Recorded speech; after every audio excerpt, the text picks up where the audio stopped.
सराय रंजन में और भी कई सारे प्रतिनिधि हैं, लेकिन कुणाल कुमार ही क्यों?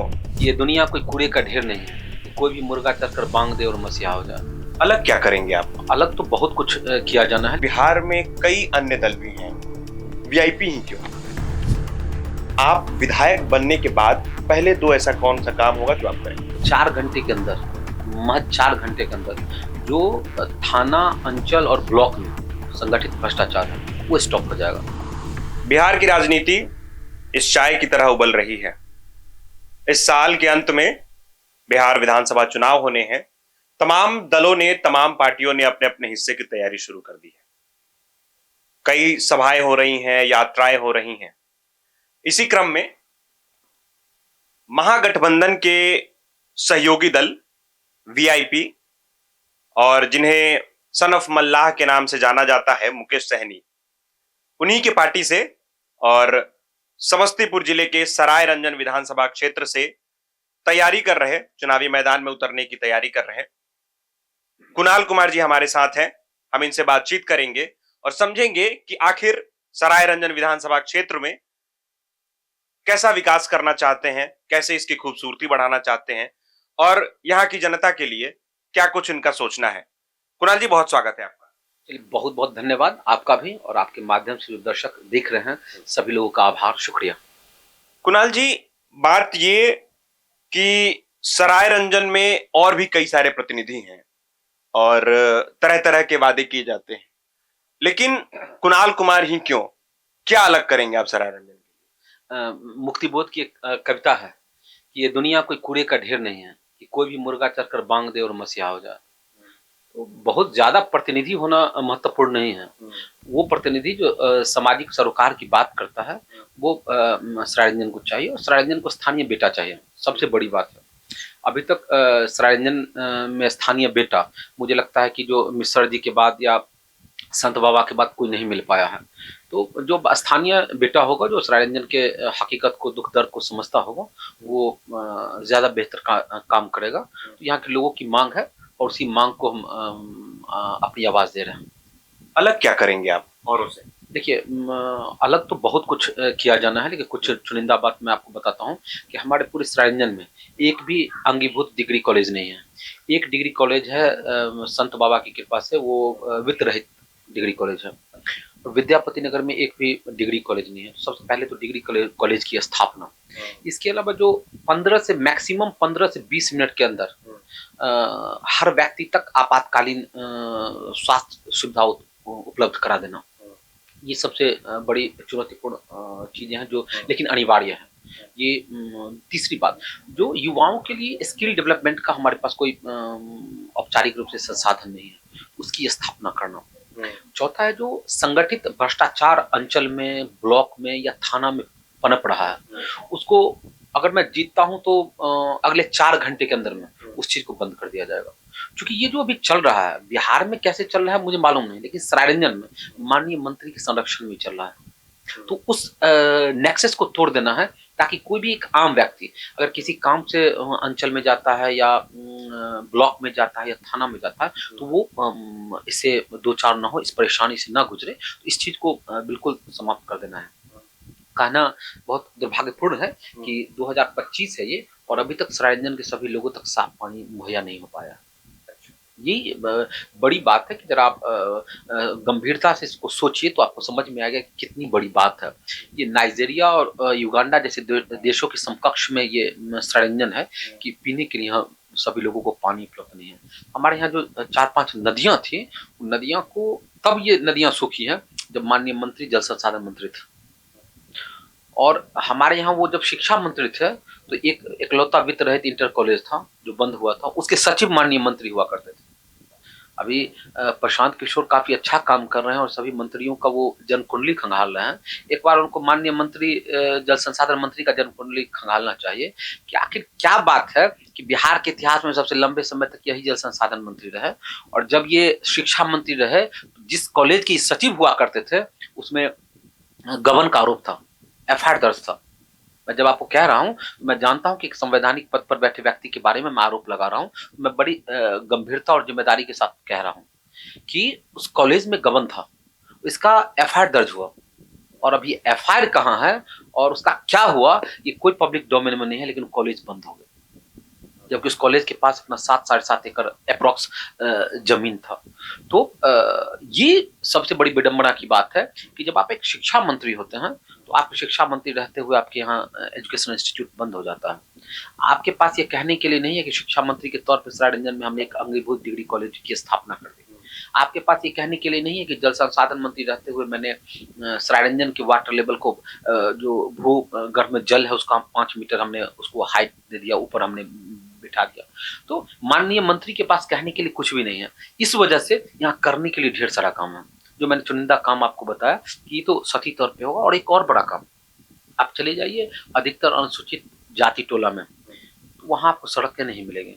जो संपर्क पथ होता है, मान लीजिए कि सड़क से वहां तक उसकी दूरी 50 मीटर या 80 मीटर है, तो वो सड़क नहीं मिलती है। जैसे अभी बातों बातों में जब हमारी बात अभी ऑफ कैमरा हो रही थी, तो आपने बताया कि वीआईपी ज्वाइन किए हुए आपको अभी हाल ही में आपने ज्वाइन किया। मेरा ये कहना है कि बिहार में कई अन्य दल भी हैं, वीआईपी ही क्यों? देखिए किसी भी तल में ज्वाइन करने पर ये प्रश्न उठ सकता है। हाँ। ऐसा नहीं वीआईपी के साथ। वीआईपी में दो खास बात है। पहली क्या बात है कि जो इसके जो शीर्ष नेतृत्व है वहां आपको मिलने के लिए या उन तक पहुंचने के लिए किसी माध्यम की आवश्यकता नहीं है। आप जर्नलिस्ट है, एक बार कोशिश करके आप देखिएगा तो डायरेक्ट एक्सेस है। अन्य पार्टियों के साथ ही सबसे बड़ी दुर्भाग्यपूर्ण स्थिति होती है कि आप जितने वोटर के वोट से हैं, लेकिन जब आपसे कोई मुलाकात करना चाहता है तो बहुत टफ हो जाता है। किसी भी अधिकतर पार्टियों के साथ ऐसा है। और पब्लिक डोमेन में ऐसे बातें हैं कि जो और को छोड़िए कि भाई किसी जर्नलिस्ट को मिलने के लिए मेल करना पड़ता है तो 1 साल के वेटिंग के बाद उसको मेल का रिप्लाई मिलता है। तो ये सबसे बड़ी बात है कि आदरणीय नेता मुकेश सहनी सबके लिए एक्सेसिबल है, बहुत आसान एक्सेस उनके यहाँ। और दूसरी बात क्या है कि वो सभी को लेकर चलने की बात करते हैं। वो अपने निषाद समाज को अगर आरक्षण की बात करते हैं तो वहीं खुले मुंह वो ये भी कहते हैं कि जो भी अति पिछड़ा समाज है उसको उसकी हिस्सेदारी मिलनी चाहिए। और जो गरीब है समाज का हर एक वर्ग में, तबका में, जाति में जो गरीब वर्ग है उसकी बात वो करते हैं। तो जाहिर सी बात है। दूसरी बात है कोई यंग है, युवा है, जमीन से उठे हुए लोग हैं, उनको कभी गोल्डन स्पून नसीब नहीं हुआ है। वो सामान्य परिवार से, हमारी आपकी तरह परिवार से उठकर और आज बिहार के में राजनीति के शीर्ष नेतृत्व कर रहा है। तो ये सब बातों से इंस्पायर होकर हमने ज्वाइन किया। अगर सरायरंजन विधानसभा क्षेत्र की बात करें तो आप अलग अलग जगहों पे जा रहे हैं, सभाएं कर रहे हैं, लोगों से मिल रहे हैं, सभी तरह के लोगों से मिल रहे हैं, अलग अलग गांव में, क्षेत्रों में जाकर के।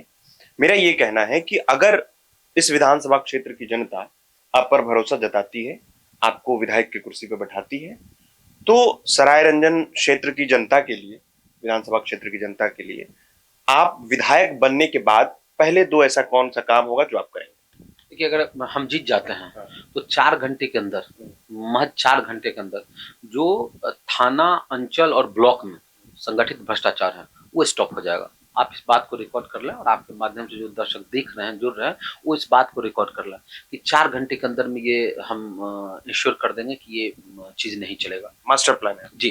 कोई जाति आवास बनाने के लिए जा रहा है, राशन कार्ड बनाने के लिए जा रहा है तो एमओ 1000 ले रहा है, सीओ ले रहा है, ये आरटीपीएस काउंटर पर ले रहा है, तो ये सबसे पहले समाप्त होगा।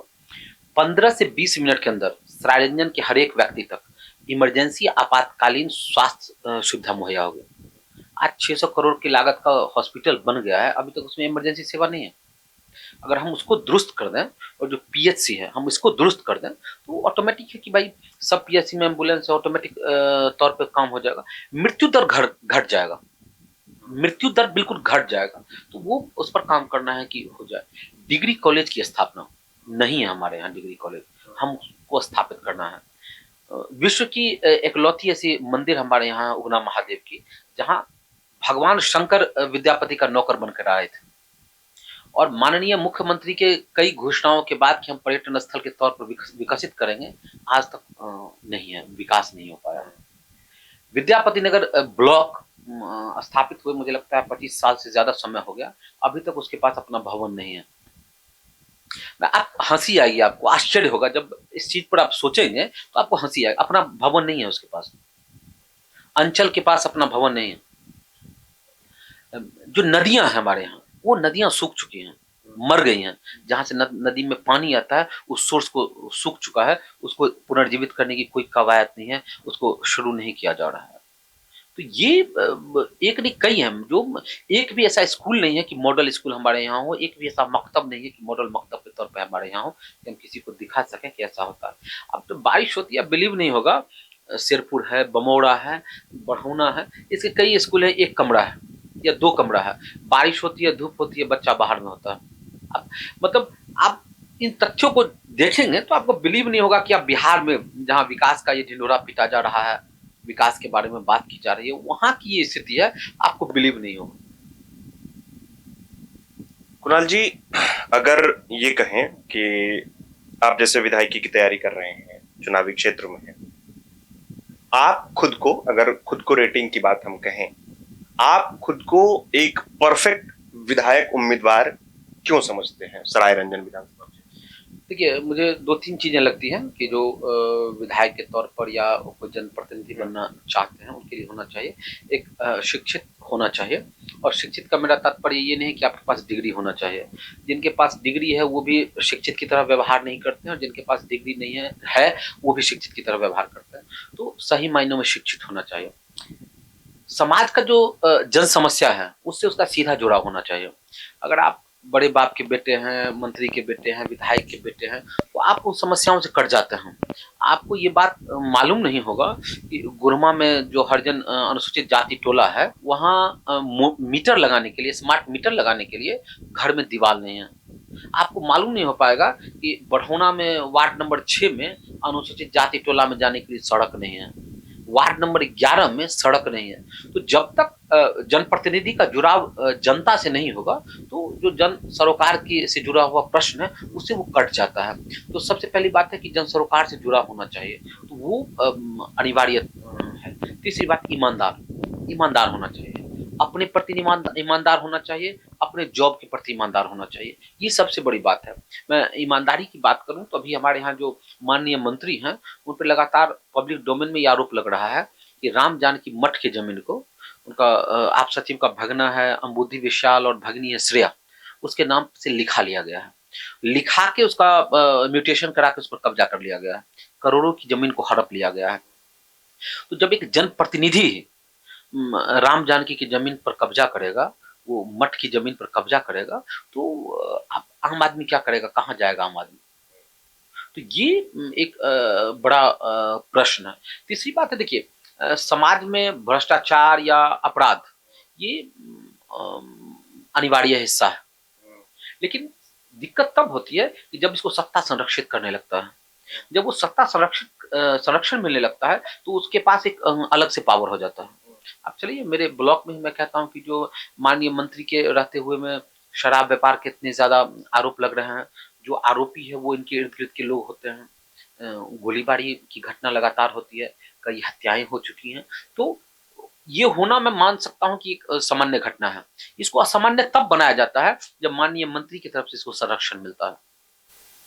कुणाल जी, एक आध आखिरी सवाल हमारा ये है कि हम ये समझना चाहते हैं, चूंकि आपका उद्देश्य एक प्रतिनिधि के तौर पर और एक आम नागरिक के तौर पर भी हम कहें, सराय रंजन विधानसभा क्षेत्र के सबका उद्देश्य एक ही होता है कि कैसे हमारा क्षेत्र विकसित हो, कैसे इसे और सुंदर बनाया जा सके। मैं ये समझना चाहता हूं कि आप यदि विधायक बनते हैं तो अगले 5 साल में आप सराय रंजन को कहां देखते हैं? देखिए, मैं आपकी बात पर थोड़ा सा वो कहूँगा कि सबका उद्देश्य नहीं होता कि हमारा क्षेत्र विकास करे। निश्चित तौर पर मैनिफेस्टो में या स्पीच में या भाषण में वो ये बात कहता है। अगर यही होता तो जो व्यक्ति 3 बार से 2 बार से 4 बार से विधायक है और उसके क्षेत्र में वो समस्याएं लगातार बनी हुई हैं, तो इसका मतलब वो झूठ बोल रहा है। वो नहीं चाहता कि हमारे क्षेत्र का विकास हो, वो अपना विकास करना चाहता है। तो ये बात नहीं है कि सब विकास करना चाहते हैं। और दूसरी बात है कि जो हम अगर विधायक होते हैं तो कहाँ देखते हैं, तो निश्चित तौर पे जो मैंने आपको बताया कि अगर हम डिग्री कॉलेज की स्थापना कर देते हैं, या मॉडल स्कूल दोनों ब्लॉक में एक एक मॉडल स्कूल और एक मकतब बना देते हैं, या स्वास्थ्य में मैंने बताया कि 15 से 20 मिनट में हम आपातकालीन व्यवस्था करा देते हैं, या जो नदियां सूख रही हैं उसको पुनर्जीवित ईमानदारी से पुनर्जीवित करने की कोशिश कर दी जाती है, तो मुझे लगता है कि पूरे बिहार में इसका स्थान होगा कि सबसे कम मृत्यु दर वाला विधानसभा बन जाएगा, सबसे ज्यादा शिक्षा वाला विधानसभा बन जाएगा, सबसे ज्यादा वाटर लेवल वाला ये बन जाएगा, विधानसभा बन जाएगा। लेकिन जो 15 साल से या 20 साल से सत्ता में है वो ऐसा नहीं कर पाया। ऐसा नहीं है कि जो उद्योग के क्षेत्र में या कृषि के क्षेत्र में या कम मृत्यु के क्षेत्र में सरायरंजन नंबर 1 पर हो। अब चैट जीपीटी पर जाइए, गूगल पर जाइए तो हरनौत विधानसभा या केसरिया विधानसभा को नंबर 1 माना जाता है। हरनौत में अभी स्पोर्ट्स यूनिवर्सिटी की स्थापना हो गई। तो सवाल ये उठता है कि जो सरायरंजन के हिस्से की चीज है उसको अभी तक नहीं मिला है, जो वाजिब उसके हिस्से की चीज है। गंगा यहाँ आई थी, उगना महादेव के लिए गंगा यहाँ आई थी। अब गंगा यहाँ से भी 5-7 किलोमीटर दूर है। जो राजगीर और नालंदा गंगा से 40 किलोमीटर और 60 किलोमीटर दूर है, वहां पाइपलाइन से गंगा को पहुंचा दिया गया। और जहां विद्यापति के लिए गंगा आई थी वो 5 किलोमीटर दूर है, वो एक रायता झील है, वो मरणासन है, मर रहा है।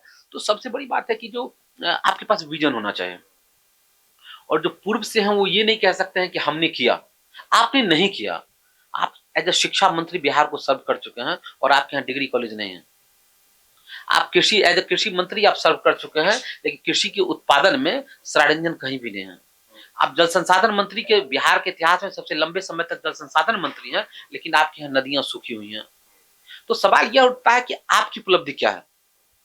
चूंकि आपकी उपलब्धि नहीं है, इसलिए मुझ जैसे जितने भी उम्मीदवार हैं उनके लिए संभावना अपार है, वो जिस क्षेत्र में चाहेंगे। और एक चीज और मैं कहता हूं कि सबसे बड़ी बात क्या होता है कि जो विधायक का काम होता है, एक विधायक उसको नहीं करता है, और जो सरकार का काम होता है उसको वो काउंट करवाता है। जो उच्च माध्यमिक विद्यालय है उसके पदेन शिक्षा समिति के पदेन अध्यक्ष विधायक होते हैं। जो पंचायत समिति की बैठक होती है उसमें एक सदस्य जीते हुए विधायक होते हैं। आज तक का रिकॉर्ड नहीं है कि माननीय मंत्री किसी भी स्कूल के शिक्षा समिति की बैठक में गए हों या पंचायत समिति की बैठक में जाकर वो देखे हों कि जन प्रतिनिधियों की क्या समस्या है।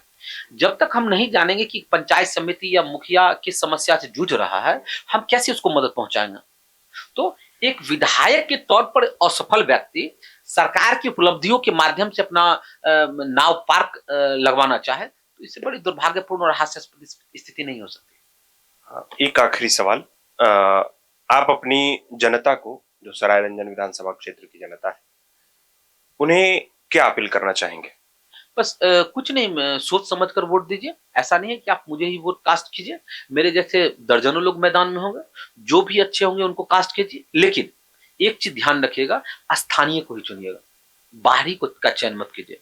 और ये जरूरी नहीं है कि मुझे चयन कीजिए, मेरे जैसे दर्जनों लोग आएंगे मैदान में, किसी को चयन कर लीजिए लेकिन बाहरी को चयन मत कीजिए। बस यही रिक्वेस्ट है।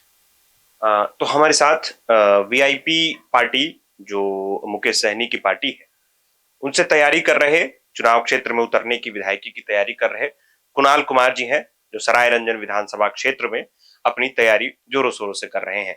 इनका दावा है, जैसा इन्होंने अपना विजन बताया और प्लान बताया, कि अगले 5 साल में ये सरायरंजन को कहां देखना चाहते हैं। वीडियो कैसा लगा है कमेंट बॉक्स में बताइएगा। मिलते हैं किसी और गेस्ट के साथ, तब तक के लिए देखते रहिए प्रभात खबर। बहुत बहुत धन्यवाद। प्रभातखबर.com, विश्वास वही।